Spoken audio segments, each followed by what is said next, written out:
کمرے میں ایک وحشتناک خاموشی پھیلی ہوئی تھی۔ آئلہ بیڈ کے ایک کونے میں سمٹی بیٹھی تھی۔ اس کے وجود پہ لرزہ طاری تھا۔ 23 سالہ آئلہ کے تن پر نہ تو سرخ رنگ کا بھاری عروسی جوڑا تھا اور نہ ہی مہنگے زیورات۔ اس کے جسم پر ایک نہایت عام سا ہلکے گلابی رنگ کا سادہ جوڑا تھا جو شاید دھل کر اپنی اصل چمک بھی کھو چکا تھا۔ اس کے دوپٹے کے سرے اس کی انگلیوں کے درمیان بری طرح مڑے ہوئے تھے، جیسے وہ کپڑے اس ٹکڑے سے اپنے وجود کو سہارا دینے کی کوشش کر رہی ہو۔ کمرہ اپنی وسعت اور سجاوٹ میں کسی شاہی محل کا حصہ معلوم ہو رہا تھا۔ چھت سے لٹکتا فانوس، دیواروں پر آویزاں مہنگی پینٹنگز اور فرنیچر کی چمک دمک بتا رہی تھی کہ یہ جگہ کسی عام انسان کی نہیں بلکہ شہر کے سب سے امیر بزنس ٹائکون سہراب خان کی ہے۔ لیکن آئلہ کے لیے یہ کمرہ کسی آرائش گاہ سے زیادہ قید خانہ تھا، ایک ایسی جیل جہاں دیواریں سونے کی تھیں لیکن سانس لینا محال تھا۔ دیوار پر لگی قدیم طرز کی گھڑی کی ٹک ٹک اس کے دل کی دھڑکنوں کے ساتھ مقابلہ کر رہی تھی۔ ہر گزرتا لمحہ اس کے اضطراب میں اضافہ کر رہا تھا۔ اس کی نظریں بار بار بند دروازے کی طرف اٹھتی تھیں اور پھر خوفزدہ ہو کر جھک جاتی تھیں۔ اس کے چہرے پر اس وقت ہوائیاں اڑی ہوئی تھیں۔ وہ جانتی تھی کہ وہ یہاں کیوں ہے، لیکن اس کیوں کو تسلیم کرنے کے لیے اس کا ذہن تیار نہیں تھا۔ اچانک دروازے کا ہینڈل گھومنے کی آواز آئی۔ آئلہ کا دل ایک لمحے کے لیے رک سا گیا۔ اس نے اپنی مٹھیوں کو مزید سختی سے بھینچ لیا۔ دروازہ کھلا اور وہ اندر داخل ہوا۔ 35 سالہ سہراب خان، جس کا نام ہی کاروباری دنیا میں طاقت اور جبر کی علامت سمجھا جاتا تھا، دہلیز پار کر رہا تھا۔ اس کا قد 6 فٹ سے نکلتا ہوا تھا۔ شانے چوڑے اور چال میں ایک ایسا تکبر تھا جیسے دنیا فتح کی ہو۔ اس نے گہرے نیلے رنگ کا 3 پیس سوٹ پہن رکھا تھا جو اس کی شخصیت کے روب کو مزید بڑھا رہا تھا۔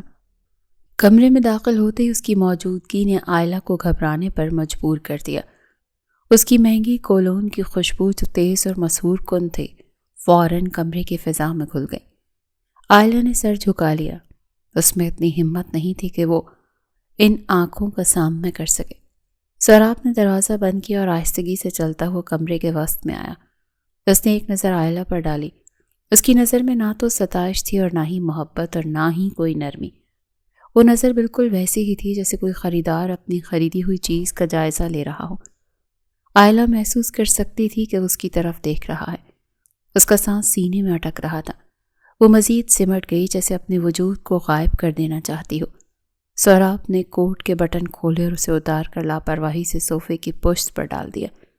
پھر اس نے اپنی ٹائی کی نوٹ ڈھیلی کی اور آستینوں کے بٹن کھولتے ہوئے بیڈ کے قریب آیا۔ اس کے بالکل قریب آ کر رک گیا، اتنا قریب کہ آئلہ کو اس کے وجود کی تپش محسوس ہونے لگی۔ سر اٹھاؤ۔ اس کی آواز بھاری اور سپاٹ تھی۔ یہ کوئی درخواست نہیں تھی، حکم تھا۔ آئلہ کے جسم میں ایک سنسناہٹ دوڑ گئی۔ سر منو وزنی ہو گیا۔ میں نے کہا میری طرف دیکھو۔ سہراب نے قدرے سختی سے دہرایا اور جھک کر اس کی ٹھوڑی کو اپنی انگلیوں کی گرفت میں لے لیا۔ اس کی گرفت سخت تھی۔ اس نے زبردستی آئلہ کا چہرہ اوپر اٹھایا۔ آئلہ کی بڑی بڑی آنکھیں جو خوف اور آنسوؤں سے بھیگی ہوئی تھیں۔ سہراب نے اس کے چہرے کا جائزہ لیا۔ اس کی نظر آئلہ کی آنکھوں سے ہوتی ہوئی اس کے سادہ لباس پر گئی۔ اس کے ہونٹوں پر ایک طنزیہ مسکراہٹ ابھری۔ اچھا ہے، وہ بڑبڑایا جیسے خود سے بات کر رہا ہو۔ تمہیں اپنی اوقات یاد ہے، اسی لیے کوئی ڈرامہ نہیں رچایا۔ آئلہ کے لب کپ کپائے۔ وہ کچھ کہنا چاہتی تھی لیکن الفاظ حلق میں ہی دم توڑ گئے۔ سہراب بیڈ کے کنارے اس کے بالکل قریب بیٹھ گیا اور اس کے بازو کو پکڑ کر اسے اپنی جانب کھینچا۔ یہ اتنا اچانک تھا کہ آئلہ کی ہلکی سی چیخ نکل گئی۔ اب اس کے سینے کے بالکل قریب تھی، اس قدر قریب کہ اس کی سانسوں کو اپنے چہرے پر محسوس کر سکتی تھی۔ میری بات غور سے سنو آئلہ۔ سہراب نے سرگوشی کی، لیکن یہ سرگوشی کسی دھاڑ سے زیادہ خوفناک تھی۔ اس کی گرفت آئلہ کے بازوں پر سخت ہوتی جا رہی تھی۔ یہ شادی محبت کی نہیں ہے، یہ تم بھی جانتی ہو اور میں بھی۔ اس کے الفاظ آئلہ کی سماعت کو چیر رہے تھے۔ اسی لیے مجھ سے کسی قسم کی امید مت رکھنا، نہ محبت کی، نہ توجہ کی اور نہ ہی کسی فضول جذباتی ڈرامے کی۔ آئلہ کی آنکھوں سے ایک آنسو ٹوٹ کر گرا اور سہراب کے ہاتھ کی پشت پر جا ٹھہرا۔ سہراب نے اس آنسو کو حقارت سے دیکھا۔ یہ آنسو، یہ خوف، یہ مظلومیت یہ سب میرے سامنے مت دکھانا۔ اس نے اس کے بازو کو ہلکا سا جھٹکا دیا۔ تو نخرے دکھانے کی کوشش بھی مت کرنا۔ سراب کا دوسرا ہاتھ عائلہ کی کمر کے گرد لپٹ گیا اور اس نے اسے مزید اپنے حصار میں جکڑ لیا۔ عائلہ کا پورا وجود لرز رہا تھا۔ وہ جانتی تھی کہ اس کی طاقت کے سامنے تنکے کی حیثیت بھی نہیں رکھتی۔ وہ اپنا چہرہ اس کے کان کے قریب لے گیا۔ اس کی گرم سانسیں عائلہ کی گردن کو چھو رہی تھیں، جس سے اس کے رونگٹے کھڑے ہو گئے۔ مجھے جلد از جلد اپنا بچہ چاہیے۔ اس نے وہ جملہ کہا جو اس شادی کا اصل مقصد تھا۔ اس کا لہجہ دو ٹوک تھا، جیسے کوئی بزنس میٹنگ کر رہا ہو۔ میرے پاس وقت کم ہے اور مجھے اپنا وارث چاہیے۔ عائلہ کا رنگ زرد پڑ گیا۔ بچہ؟ اتنی جلدی؟ ابھی تو اس شخص کے وجود سے مانوس بھی نہیں ہوئی تھی اور وہ اس سے اس کی کوکھ کا مطالبہ کر رہا تھا۔ اس کی نظروں میں ایک التجا ابھری، لیکن سراب اس وقت اس کی آنکھیں نہیں دیکھ رہا تھا۔ میری قربت میں یہ شرم، یہ جھجک مت دکھاؤ۔ سراب نے اس کے چہرے کو دوبارہ اپنی طرف موڑا۔ اس کی آنکھوں میں اب ایک عجیب سی چمک تھی، لیکن ان میں جذبات کا فقدان تھا۔ کیونکہ تمہارے پاس انکار کا حق نہیں ہے۔ تم یہاں میری مرضی سے ہو اور میری مرضی کے لیے ہی ہو۔ عائلہ نے اپنے ہاتھ اس کے سینے پر رکھ کر اسے پیچھے دھکیلنے کی لا حاصل کوشش کی۔ پلیز۔ اس کے منہ سے بمشکل ایک لفظ نکلا۔ سراب نے اس کی کلائی کو پکڑ کر اس کا ہاتھ مروڑ دیا۔ میں نے کہا نا، نخرے نہیں۔ وہ تھوڑا سا پیچھے ہٹا تاکہ اس کی آنکھوں میں آنکھیں ڈال کر بات کر سکیں۔ کمرے کی روشنی اس کے چہرے کے سخت نقوش کو مزید نمایاں کر رہی تھی۔ آج کی رات، اس نے زور دے کر کہا، اور آنے والی ہر رات میری ہے۔ یہ الفاظ عائلہ کے دل پر ہتھوڑے کی طرح برسے۔ ہر رات؟ کیا اس کی اپنی کوئی زندگی نہیں ہوگی؟ کیا وہ صرف ایک مشین ہے؟ سراب نے اس کے چہرے پر پھیلی مایوسی کو پڑھ لیا۔ اس نے ایک ظالمانہ مسکراہٹ کے ساتھ اپنا جملہ مکمل کیا۔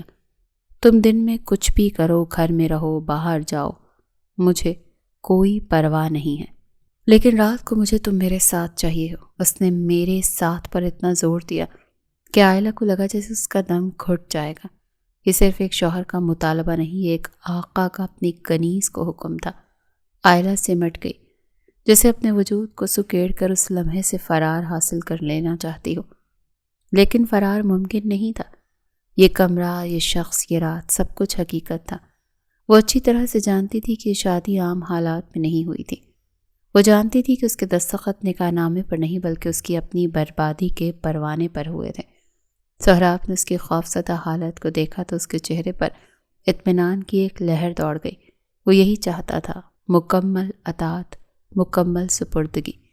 اسے صرف ایک جسم چاہیے تھا جو اس کی نسل کو آگے بڑھا سکے۔ کپڑے تبدیل کرنے کی ضرورت نہیں، سہراب نے سرد لہجے میں کہتے ہوئے اس کے دوپٹے کو کھینچا جو اس کے گلے میں لپٹا ہوا تھا۔ دوپٹہ سرک کر نیچے گر گیا۔ عائلہ نے بے اختیار اپنے بازو اپنے سینے پر لپیٹ لیے۔ جیسی ہو ویسی ہی ٹھیک ہو۔ اس نے اٹھ کر لیمپ بند کر دیا۔ کمرے میں نیم تاریکی پھیل گئی، صرف بیڈ سائڈ لیمپ کی مدھم روشنی باقی رہ گئی تھی، جس نے ماحول کو مزید پراسرار اور خوفناک بنا دیا۔ عائلہ کی آنکھیں بند ہو گئیں۔ اس نے اپنی مٹھیوں میں بیٹھ کے چادر کو اتنی زور سے بھینچا کہ اس کی انگلیاں سفید پڑ گئیں۔ اس کے دماغ میں صرف ایک ہی جملہ گونج رہا تھا کہ یہ محبت کی شادی نہیں، مجھے بچہ چاہیے۔ سہراب کی پرفیوم کی خوشبو اب حبس میں بدل چکی تھی۔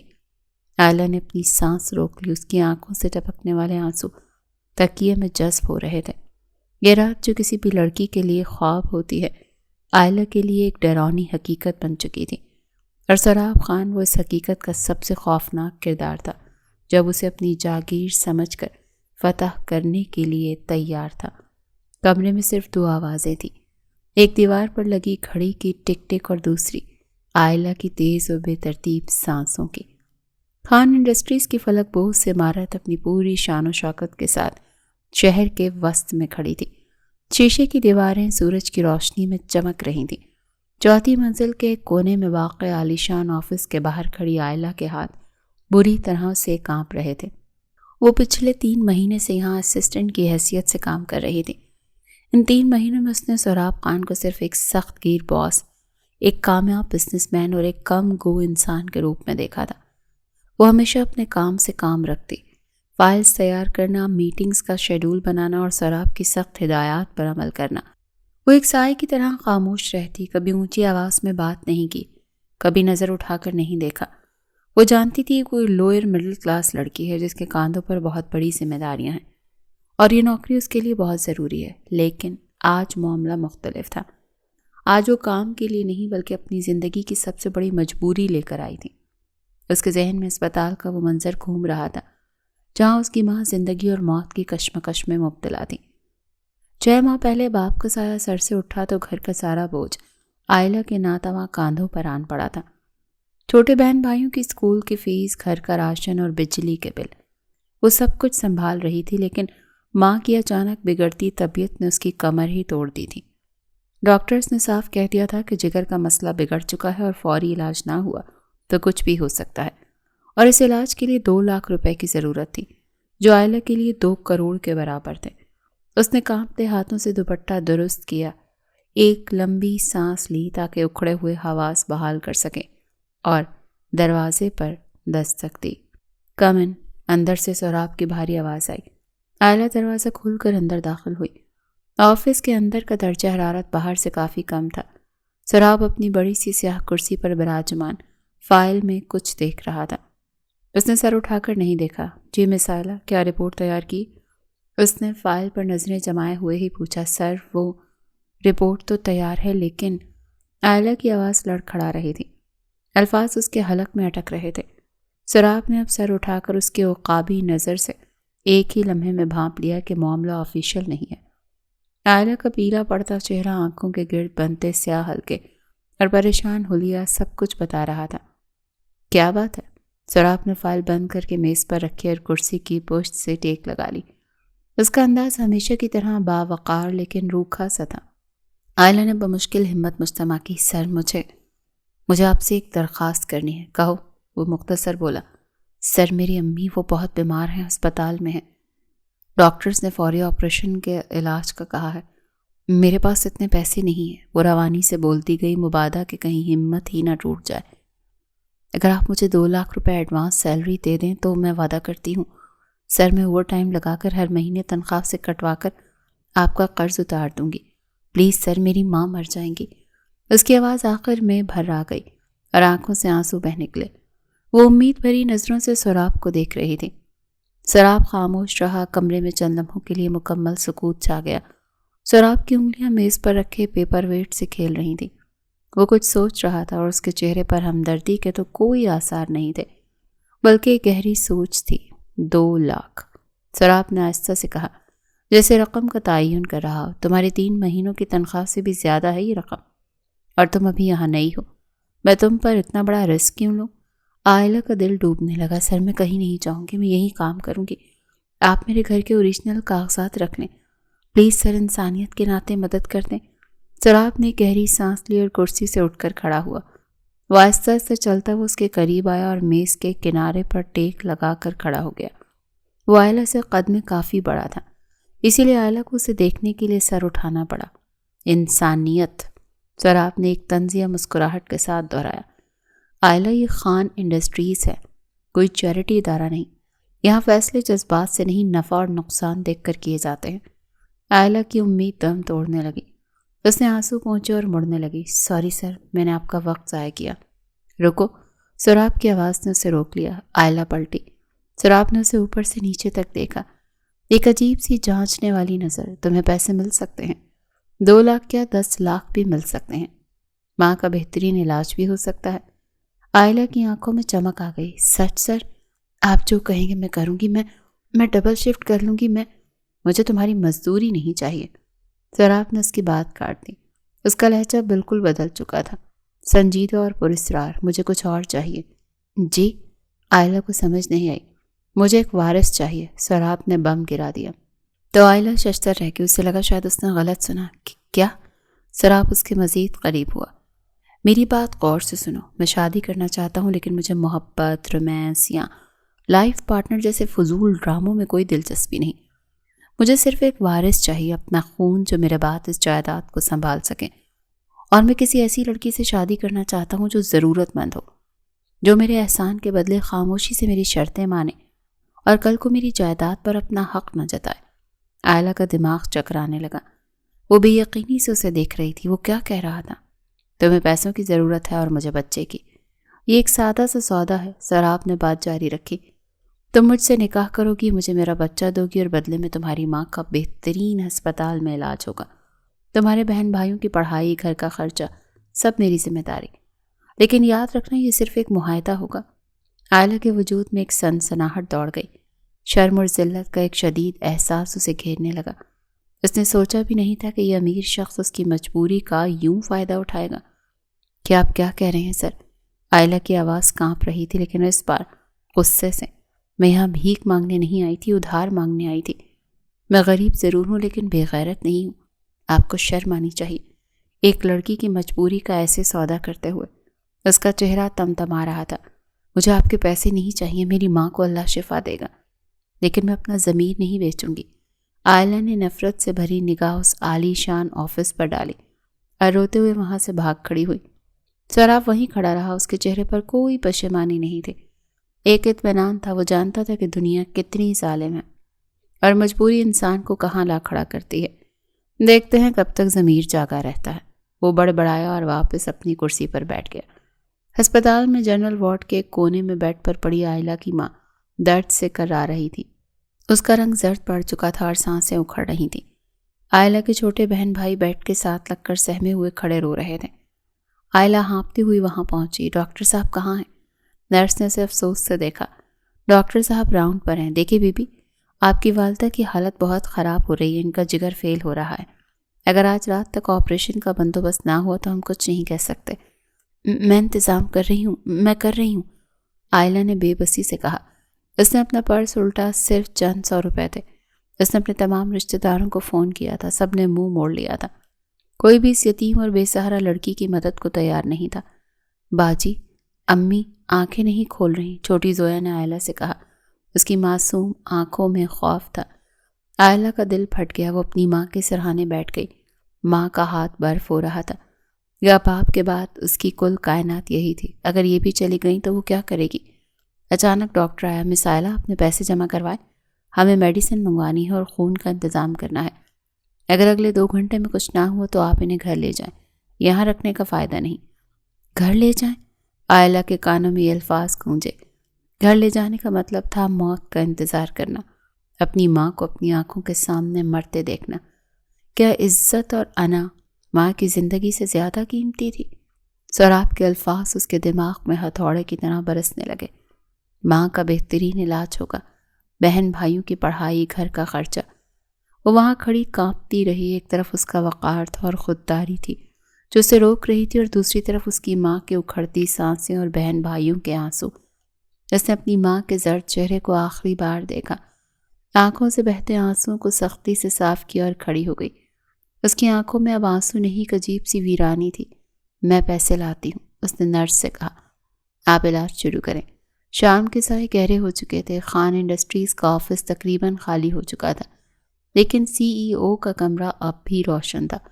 سراب خان فائل بند کر کے اٹھنے ہی والا تھا کہ دروازہ کھلا۔ عائلہ چوکھٹ پر کھڑی تھی اور اس کا حلیہ بگڑا ہوا تھا، آنکھیں سوجی ہوئی تھیں، لیکن چہرے پر ایک عجیب سا تاثر تھا۔ سراب نے اسے دیکھا اور گھڑی کی طرف نگاہ ڈالی۔ اسے کوئی حیرت نہیں ہوئی، وہ جانتا تھا کہ وہ آئے گی۔ پیسے اور طاقت کے آگے جذبات ہمیشہ ہار جاتے ہیں، یہ اس کا ایمان تھا۔ فیصلہ کر لیا؟ سراب نے اسپاٹ لہجے میں پوچھا۔ عائلہ آہستہ قدموں سے چلتی ہوئی میز کے سامنے آئی۔ اس نے نظریں نہیں جھکائیں۔ پیسے ابھی ملیں گے؟ اس کی آواز میں جذبات کا نام و نشان نہیں تھا، بالکل مردہ آواز۔ بالکل۔ سراب نے دروازہ کھولا اور چیک بک نکالی۔ سائن ہوتے ہی چیک تمہارے ہاتھ میں ہوگا اور 1 گھنٹے میں کیش ہو جائے گا۔ اور علاج؟ شہر کے سب سے مہنگے پرائیویٹ اسپتال میں شفٹ کیا جائے گا انہیں۔ VIP روم، بہترین ڈاکٹر، سب میرا ذمہ۔ عائلہ نے گہری سانس لی جیسے کوئی زہر کا گھونٹ بھر رہی ہو۔ ٹھیک ہے، مجھے منظور ہے۔ یہ 3 الفاظ نہیں تھے، یہ اس کی روح کا سودا تھا۔ سراب نے انٹرکام پر بٹن دبایا۔ مولوی صاحب اور گواہوں کا بندوبست کریں ابھی۔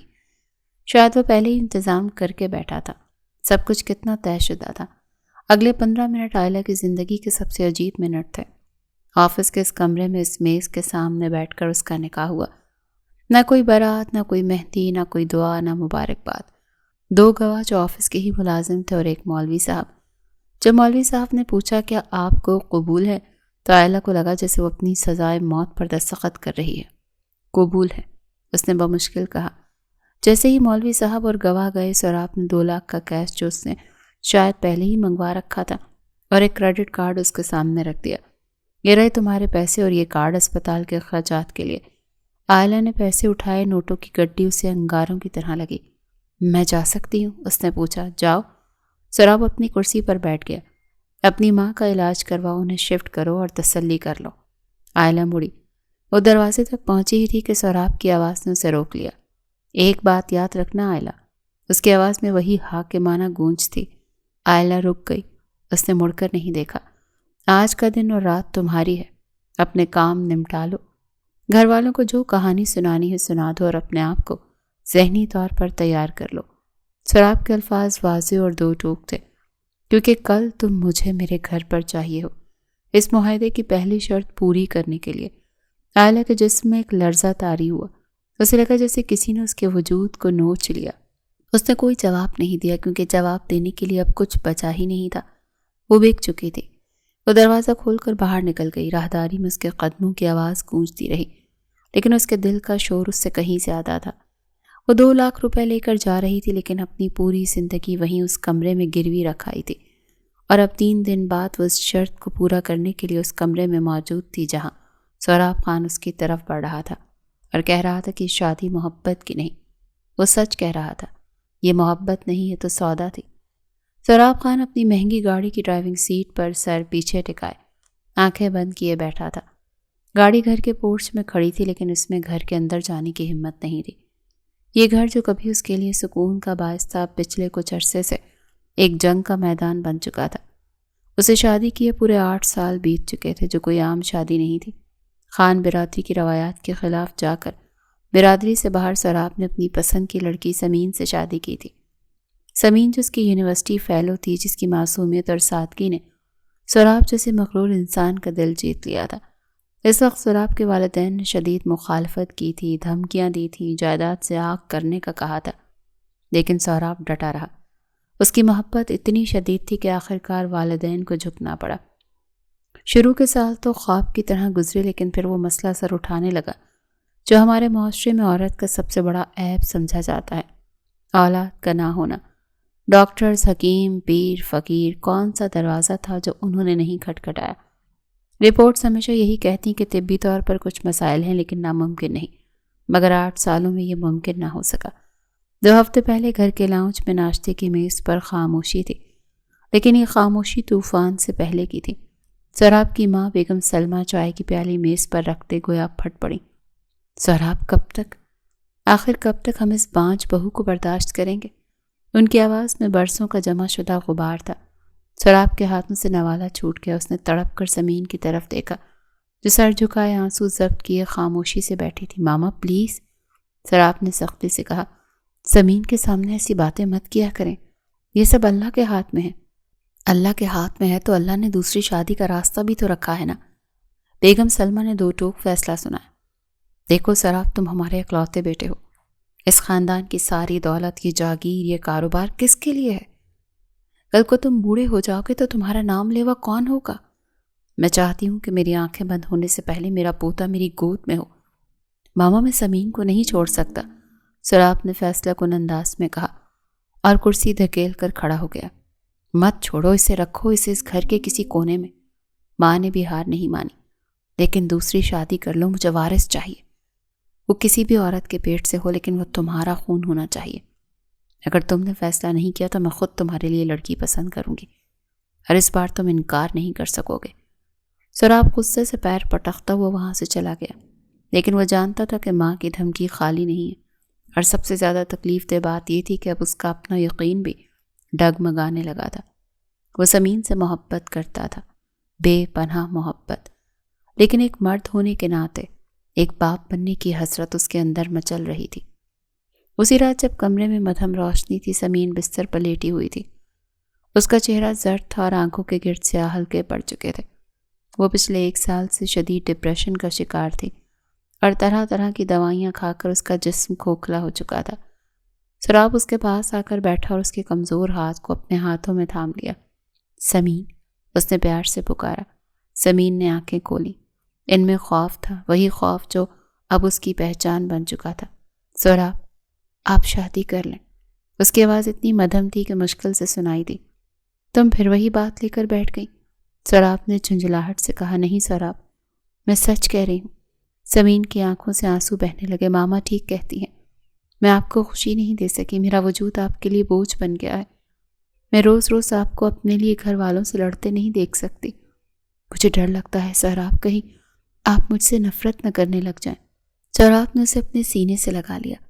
وہ محسوس کر سکتا تھا کہ سمین کا وجود کانپ رہا تھا۔ وہ جانتا تھا کہ اگر اس نے دوسری شادی کی تو سمین یہ صدمہ برداشت نہیں کر سکے گی اور مر جائے گی۔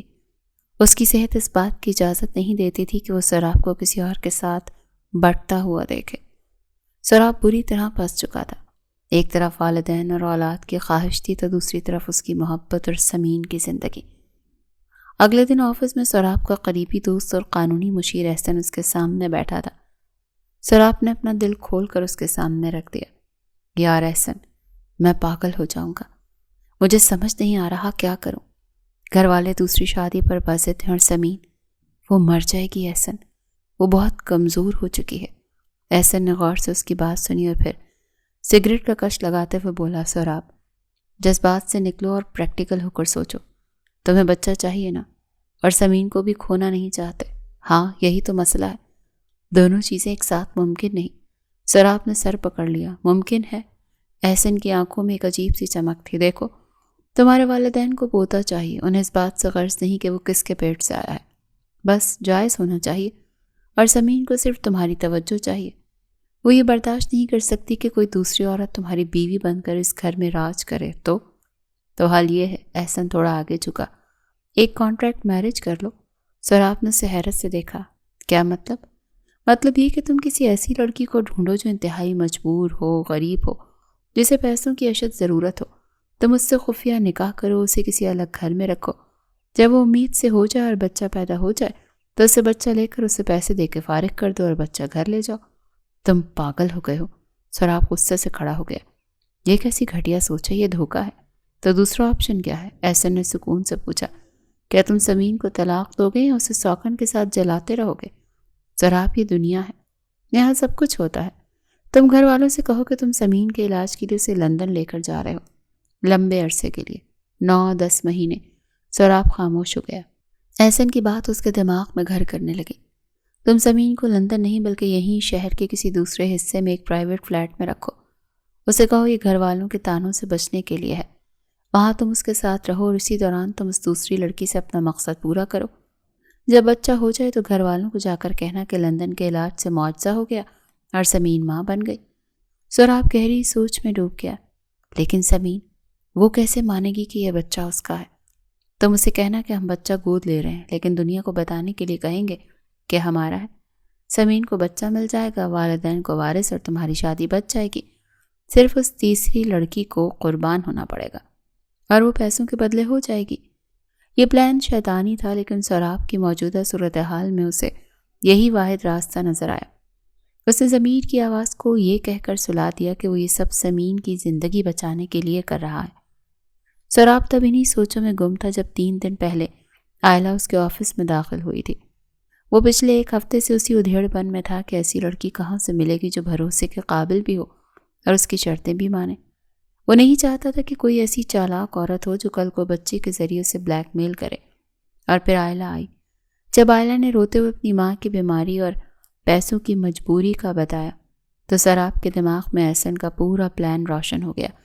سوراب نے آئلہ کو دیکھا، ایک شریف سفید پوش گھرانے کی گھریلو لڑکی، ایسی لڑکی جو عزت کے نام پر مر مٹنے کو تیار ہو، جس کی کوئی مضبوط بیک گراؤنڈ نہیں، جو کبھی اس کے مقابلے میں کھڑی نہیں ہو سکتی، اور سب سے بڑھ کر وہ اتنی مجبور تھی کہ اپنی ماں کی جان بچانے کے لیے کچھ بھی کر سکتی تھی۔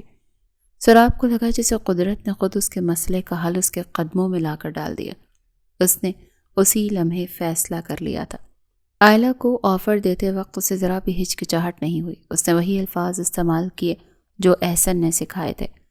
اس نے اسے خرید لیا کیونکہ وہ جانتا تھا کہ دنیا میں ہر چیز کی ایک قیمت ہوتی ہے، اور آئلہ کی قیمت اس کی ماں کی زندگی تھی۔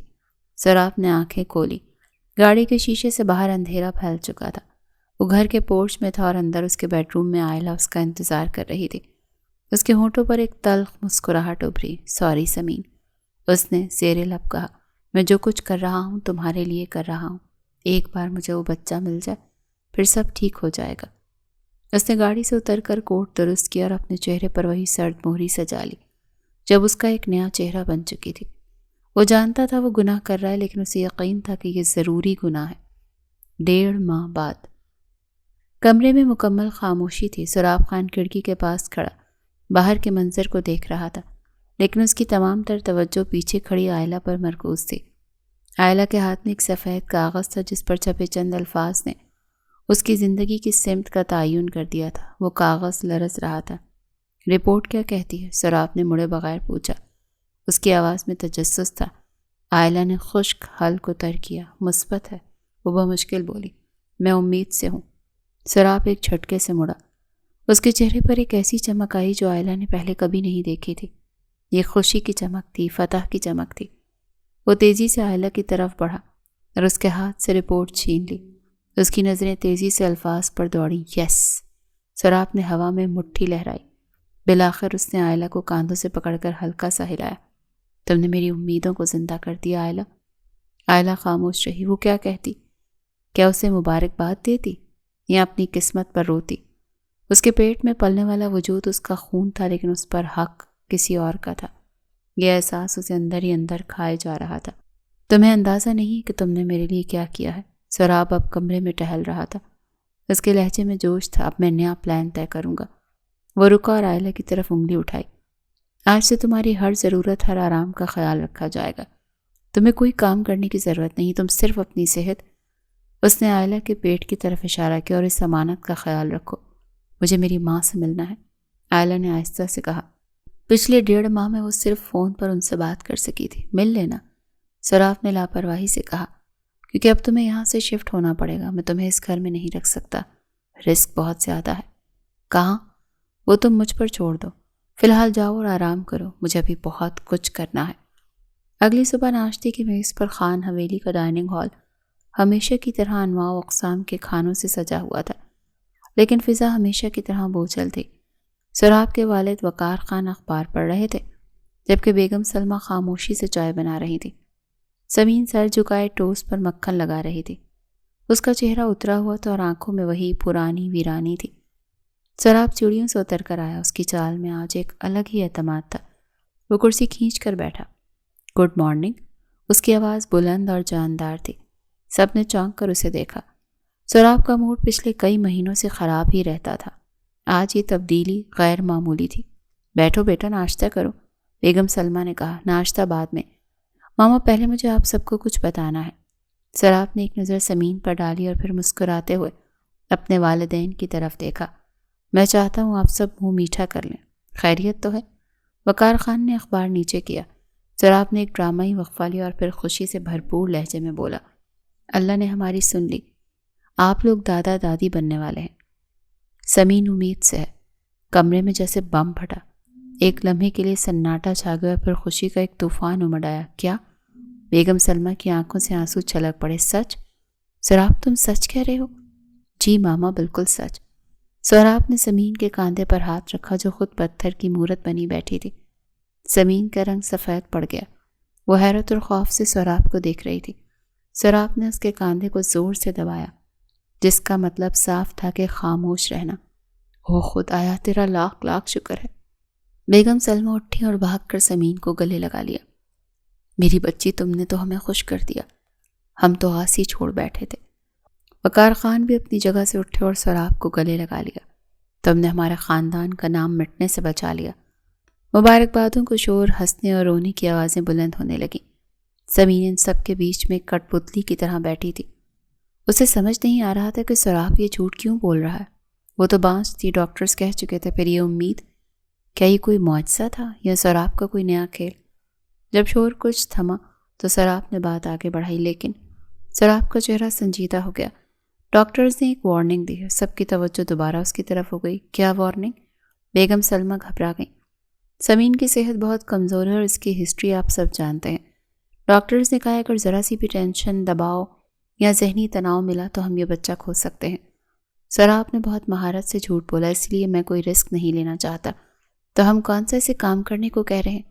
یہ یہاں رانی بن کر رہے گی، بیگم سلمہ نے کہا۔ ماما بات کام کی نہیں ماحول کی ہے۔ یہاں گھر میں رشتہ داروں کا آنا جانا، سوالات، رسم و رواج، یہ سب اس کے لیے ٹھیک نہیں۔ سرا آپ نے اپنی بات منوانے کے لیے داؤ چلا، اس لیے میں نے فیصلہ کیا میں سمن کو لے کر لندن شفٹ ہو رہا ہوں۔ لندن؟ وقار خان نے حیرت سے پوچھا۔ جی ڈیڈ، اگلے 9 مہینے جب تک ڈلیوری نہیں ہو جاتی، وہاں کا علاج، وہاں کا پرسکون ماحول اور سب سے بڑھ کر مکمل آرام ہوگا۔ میں نہیں چاہتا کہ میری اولاد کو کوئی بھی خطرہ ہو۔ بیگم سلمہ نے اعتراض کیا، لیکن بیٹا اتنی دور، ہمارا پوتا ہم سے دور پیدا ہوگا، اور سمین کا خیال وہاں کون رکھے گا؟ میں چلتی ہوں ساتھ۔ سرا آپ نے فوراً منع کیا۔ نہیں ماما، آپ کی اپنی صحت ٹھیک نہیں رہتی، وہاں میں ہوں نا، میں نے وہاں سب انتظام کر لیا ہے، نرسز ہوں گی، ڈاکٹرز ہوں گے، آپ بس یہاں سے دعا کریں۔ پلیز ماما، مجھے اس بار کوئی کوتاہی نہیں کرنی، یہ میرا وارث ہے اور میں اسے کھونے کا تصور بھی نہیں کر سکتا۔ سراب کی آواز میں ایسی التجا اور باپ بننے کی تڑپ تھی کہ بیگم سلمہ کا دل پسیج گیا۔ انہوں نے سمین کے سر پر ہاتھ پھیرا۔ ٹھیک ہے بیٹا، جیسی تمہاری مرضی، ہمیں تو بس خیر خیریت سے ہمارا پوتا چاہیے، جہاں رہو خوش رہو۔ سراب نے سکون کا سانس لیا۔ پہلا اور سب سے مشکل مرحلہ طے ہو گیا تھا۔ اس نے سمین کی طرف دیکھا جو ابھی تک گمسم تھی۔ چلو سمین، پیکنگ شروع کرو، ہمیں کل ہی نکلنا ہے۔ سراب نے اسے حکم دیا اور مسکراتے ہوئے وہاں سے ہٹ گیا۔ آئلہ اپنی ماں کے بیڈ کے پاس بیٹھی تھی۔ اس کی ماں پہلے سے کافی بہتر تھی، آپریشن کامیاب رہا اور وہ گھر آ چکی تھی۔ آئلہ کے ہاتھ میں ایک ٹریول بیگ تھا۔ امی مجھے جانا ہوگا، آئلہ نے ان کا ہاتھ تھام کر کہا۔ اس کا دل رو رہا تھا لیکن چہرے پر مصنوعی مسکراہٹ تھی۔ بیٹا ابھی تو تم آئی تھی، ماں نے کمزور آواز میں کہا، اور اب پھر اتنی جلدی؟ کیا کروں امی، نوکری کا سوال ہے۔ باس نے کہا اسلام آباد والے پروجیکٹ کے لیے میری وہاں ضرورت ہے، کمپنی بہت اچھا پیکج دے رہی ہے، رہائش بھی ان کی طرف سے ہے، اگر میں نے منع کیا تو جاب سے نکال دیں گے۔ آئلہ نے وہ جھوٹ بولا جو سراب نے اسے رٹایا تھا۔ لیکن بیٹا اکیلی لڑکی دوسرے شہر، میرا دل نہیں مانتا۔ ماں کی آنکھوں میں فکر مندی تھی۔ امی آپ فکر نہ کریں، وہاں ہاسٹل میں رہوں گی، سب لڑکیاں ساتھ ہوں گی، اور پھر ہمیں پیسوں کی بھی تو ضرورت ہے نا، آپ کی دوائیاں، علی اور زویا کے اسکول کی فیس۔ آئلہ نے دلیل دی۔ ماں خاموش ہو گئی۔ مجبوری انسان کی زبان بند کر دیتی ہے۔ انہوں نے آئلہ کا ماتھا چوما۔ اللہ تجھے اپنی امان میں رکھے، بس اپنا خیال رکھنا بیٹی، اور فون کرتی رہنا۔ آئلہ نے جلدی سے نظریں پھیر لیں تاکہ ماں اس کے آنسو نہ دیکھ لے۔ اس نے بہن بھائیوں کو گلے لگایا، انہیں پڑھائی کا کہا، اور بوجھل قدموں کے ساتھ گھر سے نکل آئی۔ باہر سوراب کی بھیجی ہوئی گاڑی کھڑی تھی۔ آئلہ گاڑی میں بیٹھی اور پیچھے مڑ کر اپنے گھر کو دیکھا۔ وہ جانتی تھی اگلے 1 سال تک وہ اس دروازے کو نہیں دیکھ سکے گی۔ وہ ایک نامعلوم سفر پر جا رہی تھی، ایک ایسے قید خانے میں جہاں سہولتیں تو ہوں گی لیکن آزادی نہیں۔ 2 دن بعد گاڑی شہر کے ایک پوش علاقے میں واقع ایک اونچی عمارت کی پارکنگ میں رکی۔ یہ کلفٹن ہائٹس کے لگژری اپارٹمنٹس تھے۔ سراب نے ڈرائیونگ سیٹ سے اتر کر پچھلا دروازہ کھولا۔ آ جاؤ سمین۔ سمین گاڑی سے اتری۔ اس نے چاروں طرف دیکھا۔ سراب، یہ لندن تو نہیں ہے، یہ تو کراچی کا ہی۔ شش۔ سراب نے انگلی ہونٹوں پر رکھی۔ اس نے ڈرائیور کو سامان اتارنے کا اشارہ کیا اور سمین کا بازو پکڑ کر لفٹ کی طرف لے گیا۔ لفٹ میں خاموشی تھی۔ سمین کا دل تیزی سے دھڑک رہا تھا۔ وہ پچھلے 2 دن سے مسلسل حیرت کے جھٹکے ہی تو سہ رہی تھی۔ پہلے حمل کا جھوٹا ڈرامہ، پھر لندن کا جھوٹ، اور ابھی انجانی جگہ۔ سراب، ہم یہاں کیوں آئے ہیں؟ آپ نے تو کہا تھا ہم ایئرپورٹ جا رہے ہیں، سمین نے ڈرتے ڈرتے پوچھا۔ سراب نے لفٹ کا بٹن دبایا۔ سمین، لندن جانا صرف ایک بہانہ تھا، گھر والوں کو چپ کروانے کا۔ تمہیں لگتا ہے میں تمہیں اس حالت میں اتنا لمبا سفر کرواؤں گا؟ کس حالت میں؟ سمین جھنجھلا گئی۔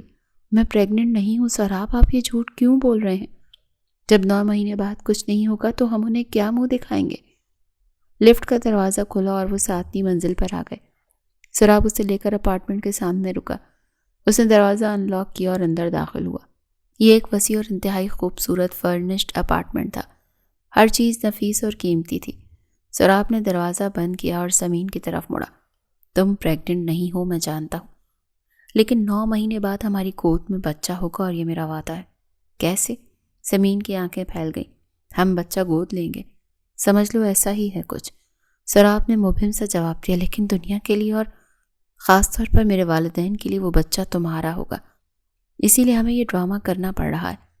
ہمیں 9 مہینوں میں دنیا سے کٹ کر رہنا ہوگا، یہاں کوئی نہیں آئے گا، نہ کوئی تمہیں دیکھے گا۔ سمین ابھی کچھ اور پوچھنا چاہتی تھی کہ باورچی خانے سے کسی کے قدموں کی آواز آئی۔ آئلہ ٹرے میں پانی کا گلاس لیے باہر آئی۔ اس نے ایک سادہ سا شلوار قمیص پہن رکھا تھا، سر پر دوپٹہ تھا اور چہرہ جھکا ہوا۔ سمین اسے دیکھ کر چونکی۔ یہ کون ہے؟ سراب کے چہرے پر ایک اطمینان بخش مسکراہٹ آ گئی۔ وہ چلتا ہوا آئلہ کے قریب آیا۔ سمین، یہ آئلہ ہے، سراب نے تعارف کروایا۔ یہ اگلے کچھ عرصے تک ہمارے ساتھ رہے گی، گھر کے کام کاج کے لیے، تمہاری دیکھ بھال کے لیے۔ میں نہیں چاہتا تم کوئی بھی کام کرو، آئلہ یہاں کی کیئر ٹیکر ہے۔ آئلہ نے آہستہ سے سر اٹھا کر سمین کو دیکھا۔ اس کے سامنے وہ عورت تھی جو سراب کی محبت تھی، اس کی اصل بیوی۔ سمین کا چہرہ کمزور مگر خوبصورت تھا اور اس کی آنکھوں میں ایک معصومیت تھی۔ آئلہ کو اس پر ترس بھی آیا اور ایک عجیب سی جلن بھی محسوس ہوئی۔ سلام میڈم، آئلہ نے مدھم آواز میں کہا۔ سمین نے مسکرانے کی کوشش کی۔ وعلیکم السلام۔ لیکن سراب، گھر میں اتنے ملازم تو تھے، ہمیں یہاں ایک الگ ملازمہ کی کیا ضرورت تھی؟ یہ خاص ہے۔ سراب نے معنی خیز نظروں سے آئلہ کو دیکھا، جس سے آئلہ کا دل دہل گیا۔ یہ بہت بھروسے مند ہے، یہ جانتی ہے کہ ہمیں یہاں پرائیویسی چاہیے اور یہ کسی سے بات نہیں کرے گی۔ سراب نے آئلہ کی طرف دیکھا۔ آئلہ بیگم صاحبہ کو ان کا کمرہ دکھاؤ، اور ہاں، خیال رکھنا انہیں کسی چیز کی تکلیف نہیں ہونی چاہیے۔ جی سر۔ آئلہ نے اطاعت سے سر جھکایا۔ سراب صوفے پر بیٹھ گیا اور ٹانگ پر ٹانگ چڑھا لی۔ وہ منظر اس کے لیے بہت دلچسپ تھا۔ ایک چھت کے نیچے اس کی 2 بیویاں تھیں، ایک جس سے وہ محبت کرتا تھا لیکن وہ وارث نہیں دے سکتی تھی، اور دوسری جسے اس نے خریدا تھا اور اس کے بچے کی ماں بننے والی تھی۔ آئلہ آگے بڑھی۔ آئیے میڈم۔ سمین آہستہ سے چلتی ہوئی آئلہ کے پیچھے گئی۔ اسے آئلہ کے وجود سے ایک عجیب سی الجھن محسوس ہو رہی تھی جسے وہ سمجھ نہیں پا رہی تھی۔ اسے نہیں معلوم تھا کہ وہ جس لڑکی کو ملازمہ سمجھ رہی ہے در حقیقت وہی وہ ذریعہ ہے جو اس کی گود بھرنے والا ہے، اور جس کی قیمت سراب نے سمین کے علم میں لائے بغیر ادا کی تھی۔ آئلہ نے کمرے کا دروازہ کھولا۔ یہ آپ کا کمرہ ہے۔ سمین اندر داخل ہوئی لیکن پھر مڑی۔ تمہارا نام آئلہ ہے نا؟ جی۔ تم یہاں کب سے ہو؟ کل سے، آئلہ نے مختصر جواب دیا۔ تمہیں عجیب نہیں لگ رہا یہاں؟ ہم سب ایک طرح سے قید ہی تو ہیں، سمین نے اداسی سے مسکرا کر کہا۔ وہ تنہائی سے گھبراتی تھی اور اسے آئلہ کی شکل میں ایک سہارا نظر آ رہا تھا۔ آئلہ کے دل میں ایک ٹیس اٹھی۔ تم قیدی ہو، میں تو صرف ایک استعمال کی چیز ہوں، اس نے دل میں سوچا۔ عادت ہو جائے گی میڈم، آئلہ نے اسپاٹ لہجے میں کہا اور وہاں سے نکل آئی۔ لاؤنج میں سراب فون پر کسی سے ہنس ہنس کر بات کر رہا تھا، شاید لندن پہنچنے کی جھوٹی خبر دے رہا تھا۔ آئلہ کچن میں آ گئی اور سنک کے کناروں کو مضبوطی سے پکڑ لیا۔ اس کے پیٹ میں ہلکا سا کھچاؤ محسوس ہوا۔ کھیل شروع ہو چکا تھا۔ ایک گھر، 3 لوگ اور لا تعداد جھوٹ۔ دیواروں کے اس پار شہر کی رونقیں تھیں اور دیواروں کے اندر 3 زندگیاں ایک عجیب و غریب سمجھوتے کے تحت سانس لے رہی تھیں۔ 3 ماہ بعد باہر بارش برس رہی تھی جس نے شام کو مزید خنک بنا دیا تھا۔ اندر ہیٹر کی دھیمی دھیمی گرمائش نے ماحول کو پرسکون بنا رکھا تھا۔ پچھلے 3 مہینوں میں اس نے فلیٹ کے اندر کا ماحول کافی بدل چکا تھا۔ تنہائی سمین اور آئلہ کو ایک دوسرے کے قریب لے آئی تھی۔ سمین جو سارا دن اکیلی رہتی تھی، اس کے پاس بات کرنے کو آئلہ کے سوا اور کوئی نہیں تھا۔ شروع میں جو فاصلہ مالک اور ملازمہ کا تھا وہ آہستہ آہستہ ہمدردی اور پھر ایک بے نام سی دوستی میں بدل گیا۔ آئلہ سمین کا بہت خیال رکھتی تھی، اس کے وقت پر کھانے پینے کا، دوائیوں کا اور چھوٹے چھوٹے کاموں کا۔ سمین کو آئلہ کی خاموش طبیعت اور سلیقہ مندی بھاتی تھی۔ وہ اکثر کچن میں جا کر آئلہ کے ساتھ بیٹھ جاتی، کبھی سبزی کاٹنے میں مدد کرواتی تو کبھی اپنی ماضی کے قصے سناتی۔ آئلہ سنتی رہتی، کبھی کبھار مسکرا دیتی، لیکن اپنے بارے میں کچھ نہ بتاتی۔ وہ اپنے راز کی حفاظت بہت سختی سے کر رہی تھی، لیکن قدرت کے راز چھپائے نہیں چھپتے۔ آئلہ کا حمل اب 4تھے مہینے میں داخل ہو چکا تھا۔ اس کے وجود میں تبدیلیاں نمایاں ہونے لگی تھیں۔ وہ اب ڈھیلے ڈھالے کپڑے پہنتی اور ہمیشہ بڑی سی چادر اوڑھ کر رکھتی تھی تاکہ اپنے ابھرے ہوئے پیٹ کو چھپا سکے، لیکن 24 گھنٹے ایک ہی چھت کے نیچے رہنے کی وجہ سے ہر وقت پردہ ممکن نہیں تھا۔ اس شام زمین لاؤنج میں بیٹھی ٹی وی دیکھ رہی تھی جب آئلہ چائے کی ٹرے لے کر آئی۔ ٹرے رکھنے کے لیے وہ جیسے ہی جھکی تو اس کی قمیض کا کپڑا پیٹ پر ٹائٹ ہو گیا، جس سے اس کا ابھرا ہوا پیٹ واضح طور پر نمایاں ہوا۔ سمین کی نظریں غیر ارادی طور پر وہاں ٹک گئیں۔ وہ شادی شدہ تھی، اگرچہ ماں نہیں بنی تھی، لیکن وہ حاملہ عورت کی علامات کو اچھی طرح سے پہچانتی تھی۔ آئلہ کی بدلی ہوئی چال، صبح کے وقت کی متلی جو اکثر چھپاتی تھی، اور چہرے پر آنے والی سوجن، اور اب یہ واضح نشانی سب کچھ ظاہر کر رہی تھی۔ آئلہ نے فوراً گھبرا کر چادر اپنے اوپر لپیٹ لی۔ اس کا رنگ زرد ہو گیا تھا۔ آئلہ، سمین نے ریموٹ سائٹ پر رکھا اور صوفے سے کھڑی ہو گئی۔ اس کی آواز میں حیرت اور شک تھا۔ آئلہ خاموش کھڑی رہی۔ اس کے ہاتھ کانپ رہے تھے۔ تم پریگننٹ ہو؟ سمین نے سیدھا سوال کیا۔ آئلہ کے پاس انکار کی گنجائش نہیں تھی۔ وہ نظریں جھکا گئی۔ اس کی خاموشی نے سمین کے شک کو یقین میں بدل دیا۔ یہ کیا ماجرا ہے آئلہ؟ سمین اس کے قریب آئی۔ تم تو غیر شادی شدہ ہو نا؟ تم نے بتایا تھا تمہارا باپ مر چکا اور تم گھر کی ذمہ دار ہو، پھر یہ سب؟ سمین کے لہجے میں غصے کی جھلک آ گئی۔ اسے لگا شاید یہ لڑکی کسی غلط راستے پر ہے۔ کیا سراب کو اس بات کا علم ہے؟ تم جیسی لڑکی کو اس گھر میں رکھا ہوا ہے؟ Madam please. آئلہ کی آنکھوں میں آنسو بہہ نکلے۔ آپ غلط سمجھ رہی ہیں۔ میں کیا غلط سمجھ رہی ہوں؟ جو سامنے ہے وہ جھوٹ تو نہیں ہے؟ سمین کی آواز بلند ہو گئی۔ بتاؤ مجھے کون ہے اس گناہ کا ذمہ دار؟ اسی لمحے دروازہ کھلا اور سراب اندر داخل ہوا۔ وہ بارش میں بھیگا ہوا تھا اور کافی تھکا ہوا لگ رہا تھا۔ گھر میں داخل ہوتے اس نے ماحول کو کشیدگی محسوس کر لی۔ آئلہ رو رہی تھی اور سمین غصے سے اس کے سامنے کھڑی تھی۔ کیا ہو رہا ہے یہاں؟ سراب نے سنجیدگی سے پوچھا۔ سمین تیزی سے مڑی۔ سراب، اچھا ہوا آپ آ گئے۔ دیکھیں ذرا اس لڑکی کو، ہم نے اسے شریف سمجھ کر گھر میں رکھا اور یہ حاملہ ہے۔ سراب پتہ نہیں کس کا گناہ پیٹ میں لیے پھر رہی ہے۔ سراب نے ایک نظر آئلہ پر ڈالی جو مجرموں کی طرح سر جھکائے کھڑی تھی۔ سراب سمجھ گیا کہ اب کھیل چھپانے کا وقت ختم ہو چکا ہے۔ اسے معلوم تھا یہ دن آنا ہی ہے، بس اسے اتنی جلدی کی امید نہیں تھی۔ آئلہ تم اپنے کمرے میں جاؤ، سراب نے ٹھنڈے لہجے میں کہا۔ سراب آپ اسے جانے کا کہہ رہے ہیں؟ اسے ابھی گھر سے نکالیں، سمین چلائی۔ سمین، سراب نے اونچی آواز میں سے روکا۔ میں نے کہا آئلہ اندر جاؤ۔ آئلہ سے سکتی ہوئی وہاں سے بھاگ گئی۔ سراب نے دروازہ بند کیا، گہری سانس لی اور سمین کے بازو پکڑ کر اسے صوفے پر بٹھایا۔ میری بات بہت حوصلے سے سننی ہے تمہیں، سراب نے اس کے سامنے گھٹنوں کے بل بیٹھتے ہوئے کہا۔ کیا سننا ہے مجھے؟ کہ یہ لڑکی بدچلن ہے؟ سمین ابھی بھی غصے میں تھی۔ نہیں، سراب نے اس کی آنکھوں میں دیکھا، یہ بدچلن نہیں ہے، یہ نکاح میں ہے۔ سمین کو لگا جیسے کسی نے اس کے کان میں دھماکہ کر دیا ہو۔ وہ سکتے میں آ گئی۔ کیا کہا آپ نے؟ نکاح؟ کس کے نکاح میں؟ سراب نے اس کا ہاتھ مضبوطی سے تھام لیا۔ میرے نکاح میں۔ کمرے میں موت کا سناٹا چھا گیا۔ صرف بارش کی بوندوں کے شیشے سے ٹکرانے کی آواز آ رہی تھی۔ سمین کی آنکھیں پھٹی کی پھٹی رہ گئیں۔ اس کا دماغ ان الفاظ کو قبول کرنے سے قاصر تھا۔ سراب، آپ مذاق کر رہے ہیں نا؟ اس کی آواز لڑکھڑا گئی۔ یہ سچ ہے سمین، سراب نے نظریں نہیں چرائیں۔ آئلہ میری بیوی ہے اور وہ بچہ، وہ میرا بچہ ہے۔ سمین نے جھٹکے سے اپنا ہاتھ چھڑایا اور پیچھے ہٹ گئی۔ اس کا چہرہ سفید پڑ چکا تھا، جیسے کسی نے اس کے جسم سے سارا خون نچوڑ لیا ہو۔ آپ نے دھوکہ دیا مجھے؟ اس کی آواز میں درد کی شدت تھی۔ آپ نے دوسری شادی کر لی؟ آپ تو کہتے تھے کہ آپ مجھ سے محبت کرتے ہیں، آپ تو کہتے تھے کہ اولاد آپ کے لیے اہم نہیں، یہ سب جھوٹ تھا؟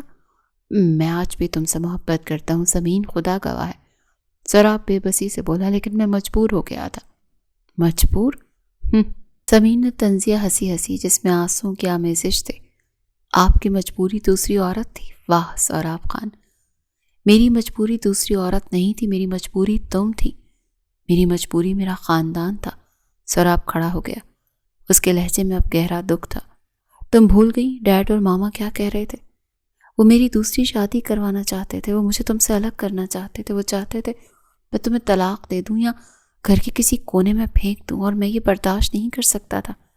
تو آپ نے یہ راستہ چنا، میری پیٹھ پیچھے خنجر کھونپا۔ یہ خنجر نہیں ہے سمین، یہ ڈھال ہے، سراب نے جذباتی ہو کر کہا۔ میں نے یہ سب اس لیے کیا تاکہ میں تمہیں بچا سکوں۔ آئلہ میری پسند نہیں، وہ میری محبت نہیں، وہ صرف ایک ضرورت ہے، ایک سمجھوتا۔ کیسا سمجھوتا؟ سمین رو رہی تھی۔ مجھے وارث چاہیے تھا سمین، ورنہ میرے والدین مجھے کبھی چین سے جینے نہ دیتے، اور تم ماں نہیں بن سکتی تھی۔ سراب نے تلخ حقیقت اس کے منہ پر دے ماری۔ سمین ساکت ہو گئی۔ سراب نے دوبارہ نرم لہجہ اختیار کیا۔ میں نے آئلہ سے صرف ایک معاہدے کے تحت شادی کی ہے، اسے پیسوں کی ضرورت تھی اور مجھے بچے کی۔ یہ بچہ پیدا ہونے کے بعد یہاں سے چلی جائے گی ہمیشہ کے لیے، اور یہ بچہ دنیا کے لیے، میرے والدین کے لیے اور خود تمہارے لیے ہمارا بچہ ہوگا۔ سمین نے حیرت سے اسے دیکھا۔ کیا مطلب؟ مطلب یہ کہ لندن کا سارا ڈرامہ، یہ چھپنا چھپانا، یہ سب اس لیے ہے تاکہ دنیا سمجھے کہ یہ بچہ تم نے پیدا کیا۔ آئلہ صرف 9 مہینے کی مہمان ہے، بچہ دے کر وہ چلی جائے گی، میں اسے طلاق دے دوں گا اور وہ بچہ میں تمہاری گود میں ڈال دوں گا۔ سمین کا دماغ چکرانے لگا۔ یہ سب کتنا ظالمانہ تھا۔ سہراب، آپ ایک جیتی جاگتی انسان کو استعمال کر رہے ہیں اور مجھ سے اتنا بڑا جھوٹ بولا۔ میرے پاس کوئی اور حل نہیں تھا سمین۔ سہراب نے اس کے کاندھے تھام لیے۔ سوچو، کیا تم چاہتی تھی کہ میں کسی اور لڑکی کو بیاہ کر حویلی لے آتا جو تم پر حکم چلاتی، جو تمہیں بانجھ ہونے کا طعنہ دیتی؟ میں نے تمہاری عزت بچانے کے لیے، تمہارا مقام بچانے کے لیے راستہ چنا۔ یہ بچہ تمہارا ہوگا سمین، تم اسے ماں کا پیار دینا۔ کسی کو کبھی پتہ نہیں چلے گا کہ اس کی اصل ماں کون ہے۔ سمین ٹوٹ کر صوفے پر گر گئی۔ وہ رو رہی تھی ہچکیوں کے ساتھ۔ اسے سمجھ نہیں آ رہا تھا کہ وہ سہراب کا شکریہ ادا کرے، اس سے نفرت کرے۔ ایک طرف دھوکہ تھا اور دوسری طرف اس کی گود بھرنے کا ایک غیر فطری طریقہ۔ اور وہ لڑکی؟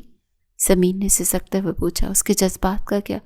وہ ماں ہے سہراب، وہ جانتی تھی یہ ڈیل ہے، اس نے پیسے لیے ہیں اس کام کے۔ سہراب نے سختی سے کہا۔ اس میں جذبات کی کوئی جگہ نہیں ہے۔ کمرے میں پھر سے خاموشی چھا گئی، لیکن اس بار یہ خاموشی بہت بھاری تھی۔ سمین نے بند کمرے کے دروازے کی طرف دیکھا جہاں آئلہ قید تھی۔ اب اسے آئلہ پر غصہ نہیں بلکہ ایک عجیب سا ترس آ رہا تھا۔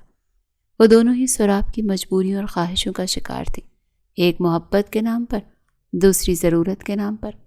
اب جو ہونا تھا ہو گیا۔ سہراب نے حتمی لہجے میں کہا۔ اب پیچھے ہٹنے کا راستہ نہیں، تمہیں میرا ساتھ دینا ہوگا سمین، ہماری آنے والی زندگی کے لیے، ہماری خوشیوں کے لیے۔ کیا تم نہیں چاہتی کہ کوئی تمہیں ماں کہہ کر پکارے؟ اس آخری جملے نے سمین کو خاموش کروا دیا۔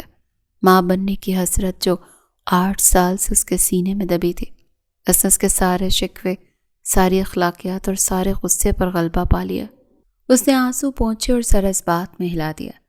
سہراب نے اسے گلے لگا لیا۔ مجھے پتا تھا تم سمجھو گی، سب ٹھیک ہو جائے گا۔ لیکن سمین کی آنکھیں ابھی بھی آئلہ کے دروازے پر جمی تھیں، جہاں اسے ایک اور عورت کی خاموش چیخیں سنائی دے رہی تھیں۔ فلیٹ کے بند کمرے میں ایک ننھی سی جان کی پہلی چیخ گونجی تو جیسے وقت تھم گیا۔ وہ چیخ زندگی کی علامت تھی، ایک نئی شروعات کی نوید تھی۔ آئلہ بیڈ پر نڈھال پڑی تھی، اس کے ماتھے پر پسینے کے قطرے چمک رہے تھے اور جسم میں جیسے جان باقی نہیں رہی تھی۔ درد کی شدت کے بعد اسے صرف ایک سکون کا احساس تھا کہ وہ اس امتحان سے گزر گئی ہے۔ نرس نے بچے کو صاف کیا اور اسے سفید نرم تولیے میں لپٹایا اور مسکراتے ہوئے سہراب کی طرف بڑھی، جو دروازے کے پاس بے چینی سے ٹہل رہا تھا۔ مبارک ہو سر، بیٹا ہوا ہے۔ سہراب کے چہرے پر خوشی کا ایک ایسا طوفان امڈ آیا جسے وہ چاہ کر بھی چھپا نہیں سکا۔ اس نے کانپتے ہاتھوں سے اس ننھے وجود کو تھاما۔ وہ اس کا خون تھا، اس کا وارث، اس کا عکس۔ اس کی آنکھوں میں نمی تیر گئی تھی۔ اس نے بچے کی پیشانی کو چوما۔ بیڈ سے ایک کمزور سی آواز آئی، میرا بچہ۔ سہراب چونکا۔ اس نے مڑ کر آئلہ کو دیکھا۔ اس کی آنکھوں میں ممتا کی تڑپ تھی۔ سہراب چند لمحے ساکت رہا، پھر آہستہ آہستہ چلتا ہوا آئلہ کے قریب آیا۔ اس نے جھک کر بچہ آئلہ کے چہرے کے قریب کیا، صرف ایک نظر۔ سہراب کا لہجہ نرم لیکن حتمی تھا۔ معاہدہ یاد ہے نا آئلہ؟ آئلہ نے لرزتے ہاتھوں سے اپنے بیٹے کے گال کو چھوا۔ اس کا لمس بیان سے باہر تھا۔ اس نے جی بھر کر اس معصوم چہرے کو دیکھا اور اس نے ایک سسکی لی۔ سہراب نے دل پر پتھر رکھ کر بچہ واپس کھینچ لیا۔ آئلہ نے آنکھیں بند کر لیں، جیسے اپنی روح کو جسم سے نکلتے ہوئے محسوس کر رہی ہو۔ سہراب تیزی سے دوسرے کمرے میں گیا، جہاں سمین بے چینی سے انتظار کر رہی تھی۔ سمین، سہراب نے پکارا۔ سمین پلٹی۔ سہراب نے وہ ننھی جان اس کی گود میں ڈال دی۔ یہ لو، تمہارا بیٹا سمران۔ سمین نے بچے کو سینے سے لگایا تو اسے لگا جیسے اس کی زندگی کا خلا بھر گیا ہو۔ 8 سال کی دعائیں، تانے، حسرتیں، سب اس ایک لمحے میں دھل گئیں۔ وہ رو رہی تھی اور ہنس بھی رہی تھی۔ اسے لگا جیسے یہ واقعی اس کا بچہ ہے۔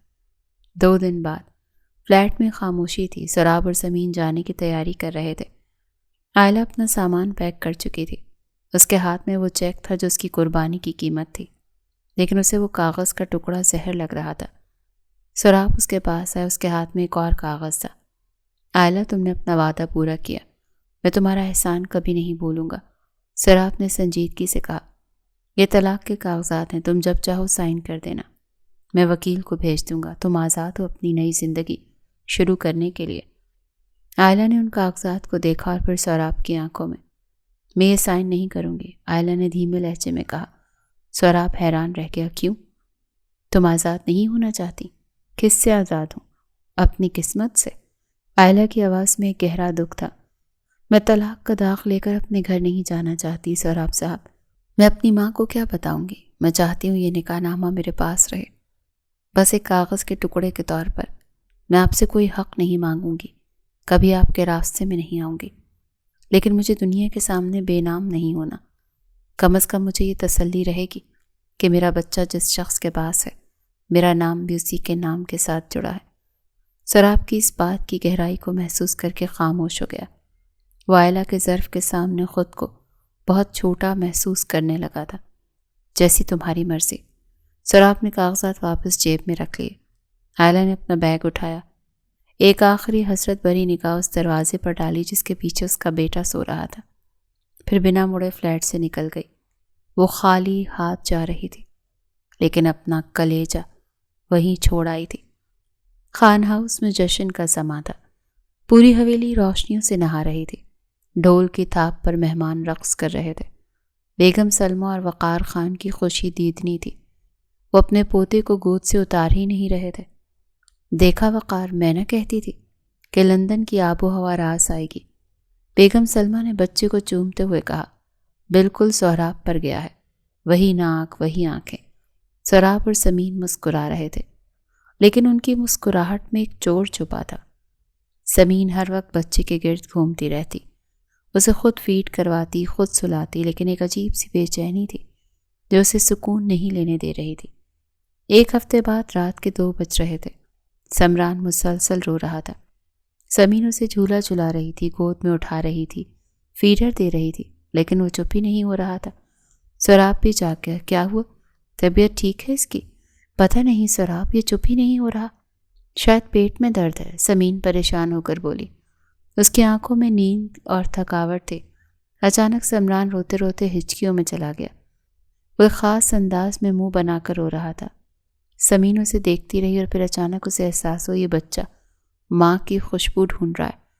سمین کے ذہن میں آئلہ کا چہرہ گھوم گیا۔ سمین، کیا ہوا؟ سراب گھبرا گیا۔ سراب، ہم بہت برے ہیں، ہم ظالم ہیں۔ سمین پھوٹ پھوٹ کر رو پڑی۔ ہم نے ایک ماسوس کا لخت جگر چھین لیا۔ ہم نے اپنی خوشی کے لیے ایک لڑکی کی زندگی برباد کر دی۔ یہ بچہ چپ نہیں ہو رہا سہراب، یہ اپنی ماں کو پکار رہا ہے، اور میں چاہے کتنی بھی کوشش کر لوں، میں وہ قدرتی سکون اسے نہیں دے پا رہی جو آئلہ کے پاس ہے۔ سراب سر جھکا کر بیٹھ گیا۔ یہ بات اس کے دل میں بھی کانٹے کی طرح چپ رہی تھی، لیکن وہ اسے نظر انداز کر رہا تھا۔ تو اب کیا کریں؟ سراب نے پوچھا۔